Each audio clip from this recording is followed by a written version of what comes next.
All right, everybody, we are back with week 2 previews, and we're just gonna jump right into it. First up, we have Cashin Chicks and Mike, who's 0-1 in LOD, going against Milan and Knights of Redemption, who is 1-0, but he has a 16-25 record. And looking into it, the biggest surprise for me for Cashin Chicks is Geno Smith, who did give him 21.8 points last week. And I think that is what you would hope you get from Geno Smith. I think Geno Smith is going to average about 12 to 15 points each week. And look, versus Jameis Winston, as we kind of just talked about, Jameis Winston might give you some garbage time touchdowns. So you might throw 4 touchdowns, 3 interceptions, still get you about 20 points off just of that alone. Looking at the running back room, you got Javonte Williams, Saquon Barkley, Kenneth Walker, who logged the full practice today, so he is definitely trending in the right direction, versus Jane Robinson, Pacquiao, and Dontrell Hillard, who, in my opinion, he had 2 rushes, 3 catches, 4 targets, 2 touchdowns. So I can see regression there. I don't think he's going to put up 2 touchdowns receiving every week. If he is, good for you. But I don't see that happening. And what we kind of talked about in LOD, the median for LOD is 270 points. So last week, looking at the 2 teams from last week and what they scored, let me just pull that up real quick. Milan scored 280, so he definitely would have got an extra win, because in Sleeper, you can have, if you score more points than the median, you would get an extra win if we turn that setting on. So 280 versus Cashin Chicks, who put up 256, and he would have lost. So I think my original pick was Knights of Redemption here. I'm sticking with that. I think that is a good pick, and I think that is the right pick. Yeah, I'm sticking with Knights of Redemption too. This is just a great reminder for Milan, though, in the LOD, the only guys he can put on IR is 1 quarterback, and he has to be on IR, and 1 other player. And it has to be IR. It can't be just out. If he's just out, you keep him rostered. And the reason for that is because if you look at the roster sizes for LOD, they're big. Okay, so you should still be able to hold some out guys on your roster and have enough depth to start. Obviously, with quarterback, it's more difficult, but that's the name of the game. And I got Deshaun Watson suspended for 11 games. So trust me, I know what it feels like. But for you, it's no Dak again, because you've gone seasons without a full season, it seems, without Dak, right? He just had that major injury a couple of years ago, I think it was. Here we go again. And, it has to raise the question for you on when do you possibly try to move on from this guy? Maybe you try to trade him to Robert, who's a huge Dallas Cowboys fan. But I think this is going to be an easy win for Milan, because let's face it, Mike's sold. He's rebuilding. Some highlights for him, though. Rex Burkhead could be RB1.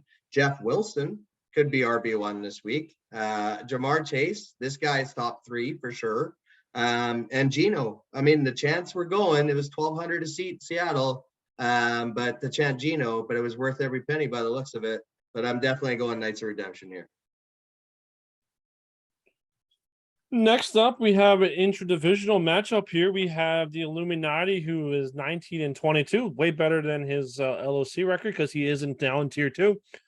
He's 1-0, going up against Bare Naked Lady and Joshua, who is 10-31, who is 0-1. But if we do look at what we kind of talked about, the median, Joshua scored 206 points. The Illuminati scored 278 points. So the Illuminati did score over the median. Joshua did not.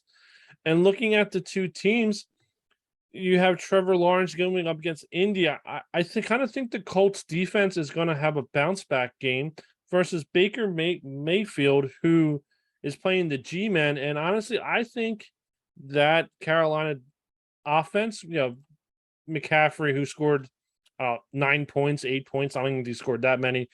Baker, who scored 14 points. I can see them all having a big game. I think they're going to have a big game. And the problem with that, though, is Bare Naked Ladies does have C-Mac.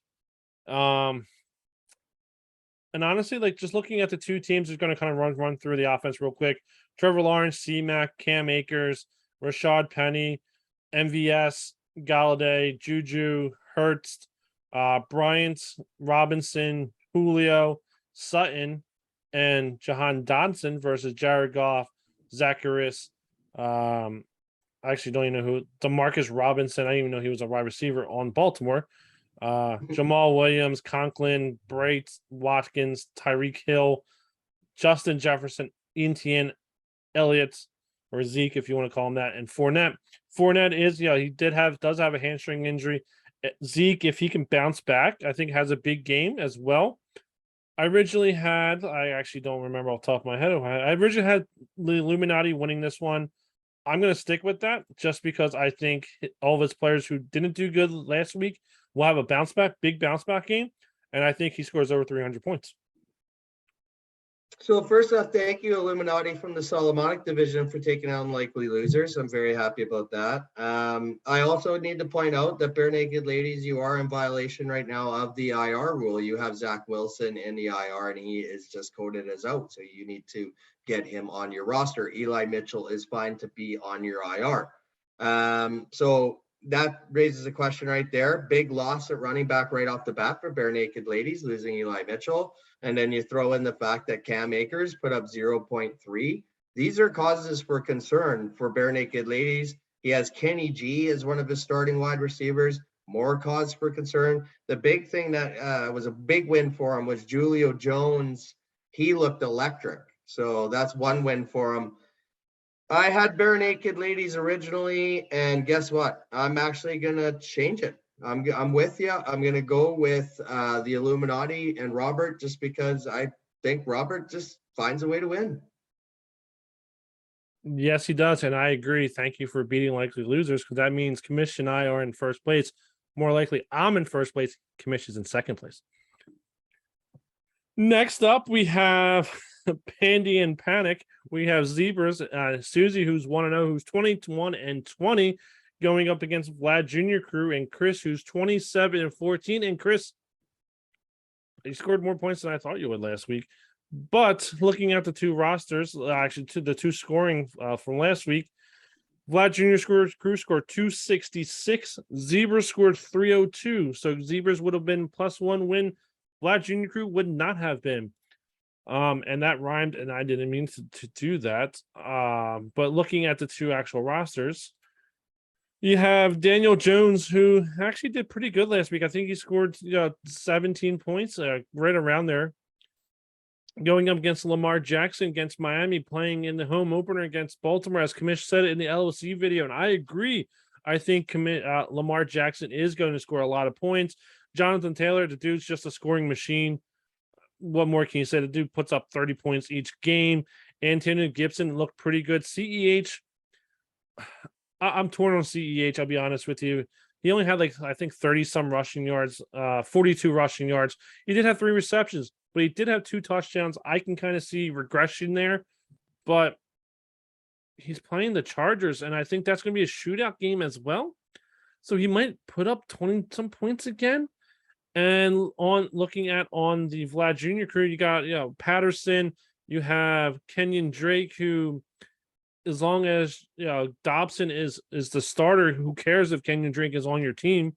And then Rashad White, who is electric. He did score. He did have about 14 rushing yards, 2 receptions, 7 yards. I think as the season goes, this guy is going to be the new Elijah Mitchell by week 7, week 8.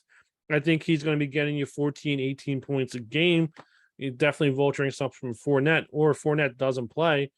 But I think with Lamar Jackson and Jonathan Taylor, it doesn't matter who's on Vlad Jr. Group's team. And I think Susie gets the easy W again here.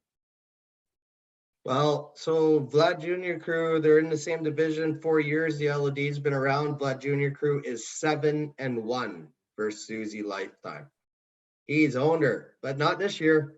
A lot of selling there for Vlad Jr. Crew. He's got a lot of picks moving forward, but definitely going with Zebras here. You pretty much nailed it all on the head, I feel, in terms of why they're going to win. Trey Lance should hopefully try to rebound from that rain-filled day against Chicago. One thing I will say to Suze, I noticed you never put in a single waiver claim in this week. I've always told you, you got to do at least some waivers. And you also still have an IR guy dressed in your starting lineup. So you might want to address that. For But I'm sure. going Susie. For sure. Next up, we have Chris and No More, who is 18 and 23, going up against Curly Lamborghini, who's 21 and 20. They are both 0 and 1. They both scored less than 227. No More had 226. Curly Lamborghini had 181 points. They are both way below the median by a close. I'm just going to round up, say 50 points. And looking at the two teams, they, funny enough, kind of what we kind of talked about in LOC and all preseason, I heard Commish say, "Oh, Khalil Herbert," and in this matchup, it is David Montgomery versus Khalil Herbert. And I'll be honest with you, I am starting to see the light on the Commish's side and say Khalil Herbert might be the better player to start here. However, looking at Curly Lamborghini, he has Matt Ryan. Matt Ryan and I have a love-hate relationship because he doesn't score touchdowns until the fourth quarter. If he can start putting up touchdowns in the first through third, that'd be great. And then he has, Perrine and Davis Price in his lineup versus Derrick Henry, who I think has a big bounce back game. He is playing Buffalo. I think he does bounce back. Damian Pierce, Joe Burrow has a bounce back game against Dallas as well. Hopefully they don't score too many points before he throws 4 touchdown passes. Mike Evans versus Jacoby Myers. I'm going to actually call that a wash, in my opinion. I think Jacoby Myers is underrated. Looking at the next matchup, DJ Moore versus Alec Pierce, I should say. I'm not an Alec Pierce fan, but I believe he did have a couple catches last week, but he was outdueled by Doolin. So I don't think he is wide receiver 3 on the Colts. He might be wide receiver 4, depending on when he comes back.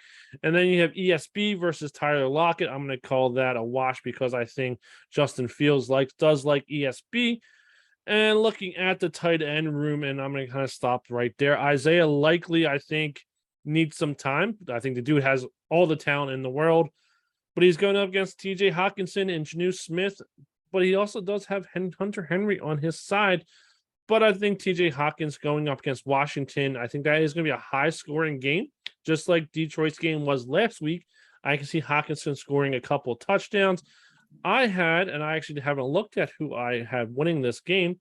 I had Chris and No More winning this one, and I am sticking with that. Yeah, I'm totally going Chris and No More as well. I agree with you. Burrow and Russell Wilson bounce back, I feel, this week for Chris and No More. Henry might take a few weeks to get into the groove, but I think he will eventually get into the groove. You're right about Herbert and Montgomery for sure. The other side of the coin here, one of the things that I think that will have to be addressed at some point, though, for really both teams is their IDPs. When I look at their IDPs, it's not the greatest array of talent. When you look at the projections on Sleeper, there's not a single IDP on the roster there that's going to get over 10, with the exception of Bobby Wagner and Aaron Donald, who both play for the Rams, who both should have big games for both teams. I think Curly has a lot to build off of. He's one of these teams like Cashin Chicks, which sold. But if you look, he's got 3 rookies in his lineup that, could very well be great players: George Pickens, Isaiah Likely, and Christian Watson. So, but I'm going Chris and No More in this one. I thought his team definitely underperformed last week. If it underperforms this week, Chris and No More, I don't know. I agree. Next up, we have likely losers, Stewart, who's 20 and 21, going up against Bolt Up and Lucas, who's also 20 and 21. They're both 0 and 1. Somebody has to get the W here. You and I specifically are very happy that likely losers lost last week.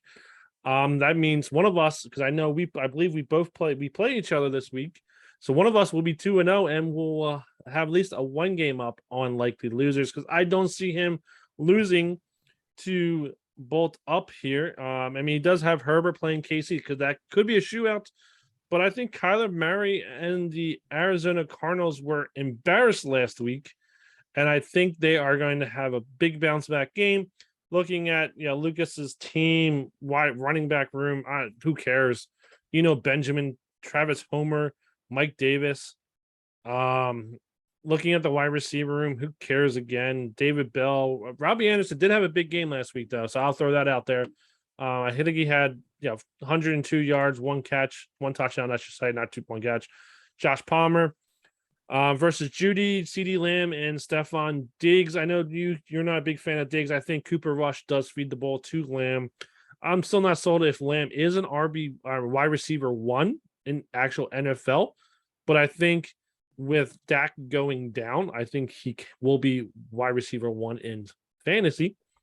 And then it's Jared Everett and Smith versus Zach Ertz and Higbee, and give me those two guys all day long.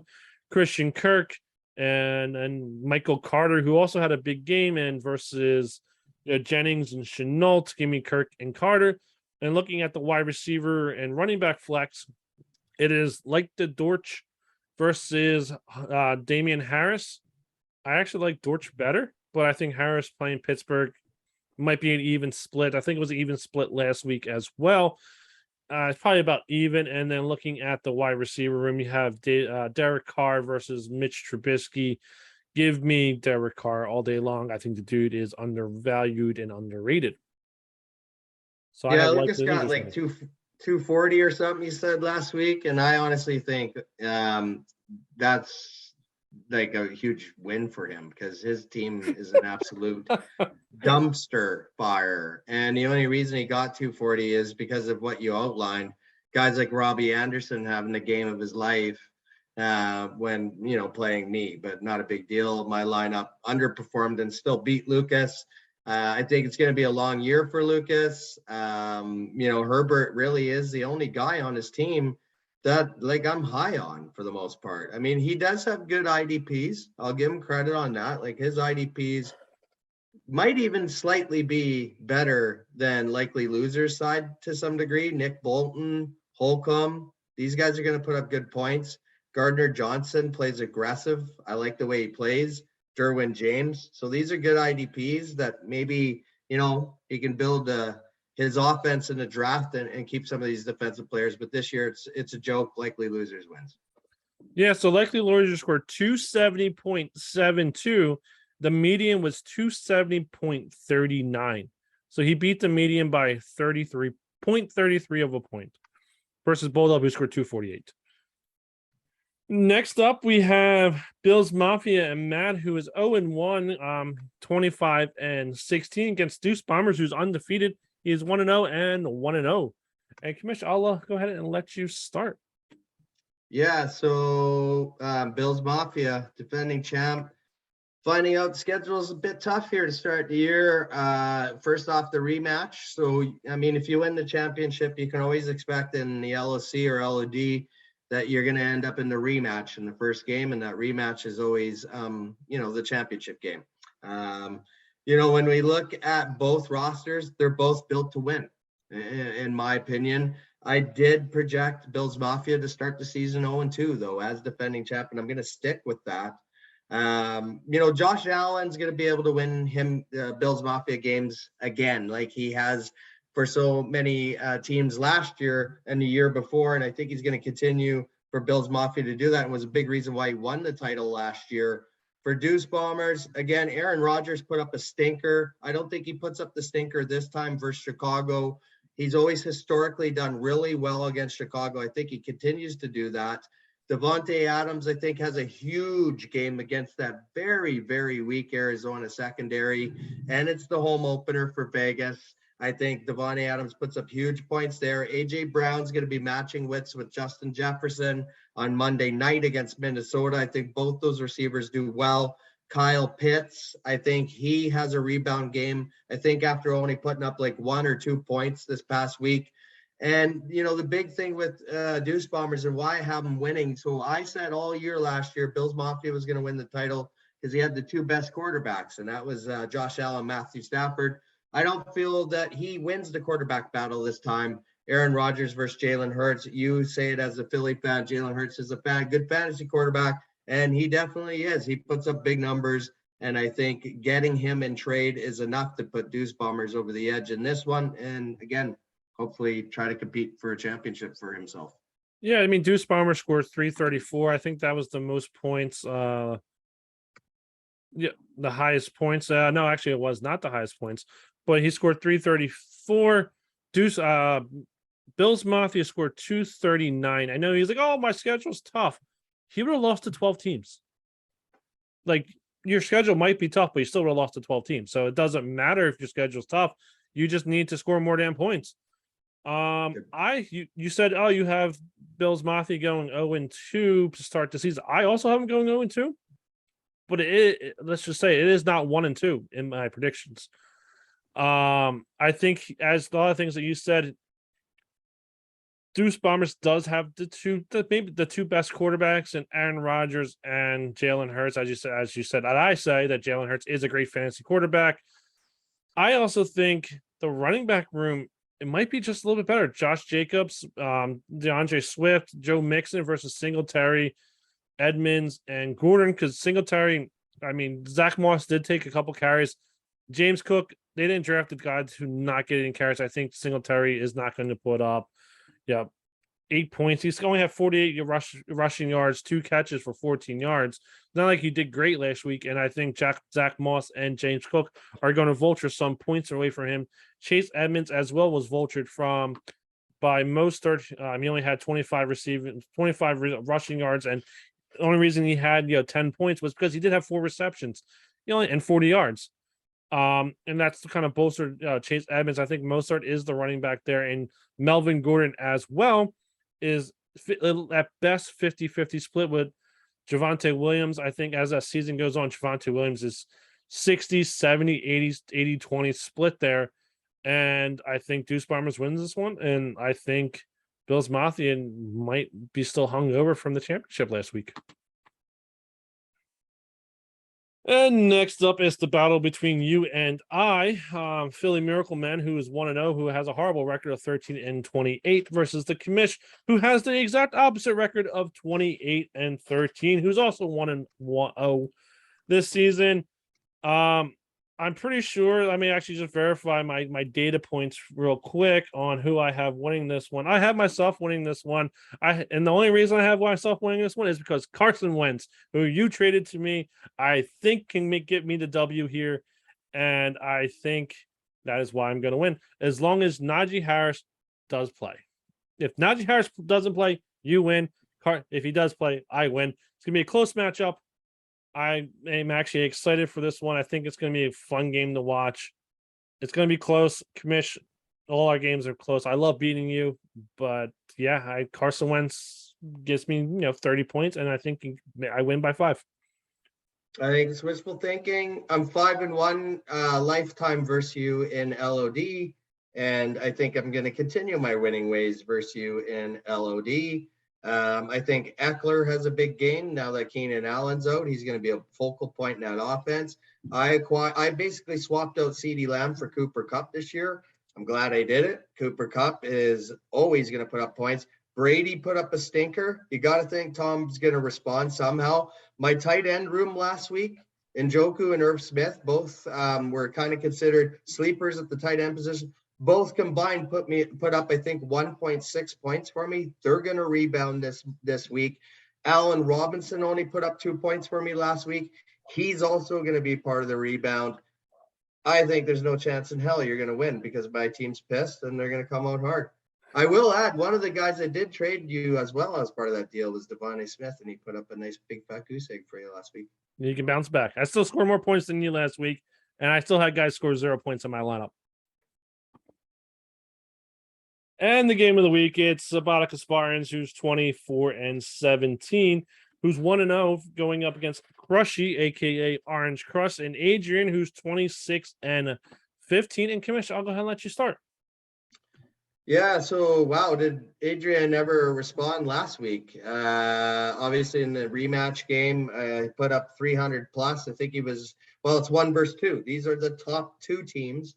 And the funny thing here too is they're in the same division. So it's definitely going to have huge implications for the Amato division to see who wins this one.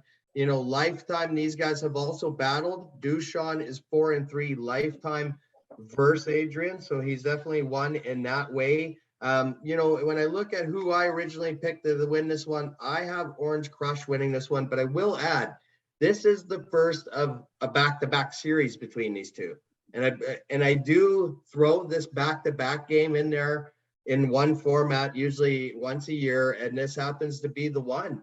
And honestly, these two games could very well decide this division, maybe. I mean, Knights of Redemption, Bare Naked Ladies might have something to say about that. But if one of them sweeps this series here in the first two games, it could turn out to be a big one. The reason why I like Adrian winning this one, he's got Mahomes. I think Mahomes, again, is trying to prove to the NFL world, I can win without Tyreek, right? I can win with no WR1. And I think he's really on a mission to prove that. For Adrian, he's obviously going to want to hope Kittle comes back. Pittman, I heard, is questionable, but Kamara is questionable on the other side. I just think with Adrian, again, Aaron Jones is going to put up big points against Chicago as part of that rebound game for Green Bay. And I just think Adrian's team is just better top to bottom, especially when you look at the fact that Subotica Spartans had Kadarius Toney as one of his focal guys, and he had 7 snaps last week. And the second quarterback for Subotica Spartans is Marcus Mariota. I think Tua is better there. I'm going with Adrian to win this one and to continue to show that he's pissed off from losing the championship last year. I agree with you. Before we start there, I actually want to point out one more fact. That you scored 270.06 points. You were below the median. But going into this matchup, I do have Orange Crush winning. I do have Crushy winning. I think this is one of those games that, in my opinion, is a coin flip. I do like the matchup of Kirk Cousins against Philadelphia. Jared Goff basically threw 4 touchdown passes against the Eagles. I think Cousins can also throw 4 touchdown passes with Justin Jefferson there. I still hope the Eagles win because I will be at that game, but on Monday night. But nice. It's going to be a tough game. Kamara, I think, is going to have a bounce back game as well. It's a coin flip. It's going to be a great game, but I agree with you. The reason that Crushy will have probably take the win is the quarterbacks. Tua versus Mariota. Give me Tua. I think the Rams defense is looking to have a bounce back. They were embarrassed on Thursday night, first game of the season. I think they want to bounce back, and I think they are going to pull out the W there, and that is why Crushy is going to win.